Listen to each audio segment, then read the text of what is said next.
കരിപ്പൂർ വിമാനത്താവളത്തിൽ വൻ സ്വർണ്ണവേട്ട അടിവസ്ത്രത്തിൽ ഒളിപ്പിച്ച് കടത്താനായിരുന്നു ശ്രമം. മലപ്പുറം നടുവട്ടം സ്വദേശി നൌഫൽ പുത്തൻകോട്ടി എന്ന യാത്രക്കാരനിൽ നിന്നാണ് സ്വർണം പിടികൂടിയത്. അരുൺ അമൃതനാഥ് ഉണ്ട്. അരുൺ, ഒരു ചെറിയ ഇടവേളയുണ്ടായോ സ്വർണ്ണക്കടത്തിൽ? മറ്റത് എല്ലാ ദിവസവും അത്തരം വാർത്തകൾ ഉണ്ടായിരുന്നു, അതോ വാർത്തകളിൽ വരാത്തതാണോ? ഈ സ്വർണം പിടിച്ചത് അകത്തു നിന്നാണോ പുറത്തു നിന്നാണോ?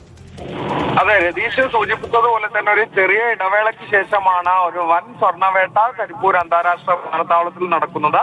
വിമാനത്താവളത്തിനുള്ളിൽ വെച്ചാണ് കസ്റ്റംസിന്റെ വിമാനത്താവളത്തിനുള്ളിൽ വെച്ചാണ് കസ്റ്റംസിന്റെ പരിശോധനയിൽ ഈ സ്വർണം പിടികൂടുന്നത്. 890 ഗ്രാം സ്വർണവും 24 കാരറ്റ് സ്വർണമാണ് പിടികൂടിയത്. നടുവട്ടം സ്വദേശി നൌഫലാണ് കസ്റ്റംസിന്റെ പിടിയിലായിരിക്കുന്നത്.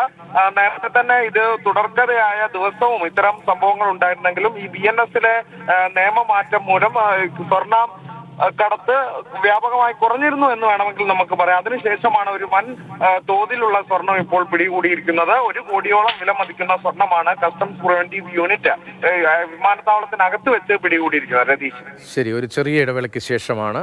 കസ്റ്റംസ് സ്വർണം പിടിക്കുന്നില്ല, പുറത്തു വെച്ച് പോലീസ് പിടിക്കുന്നു.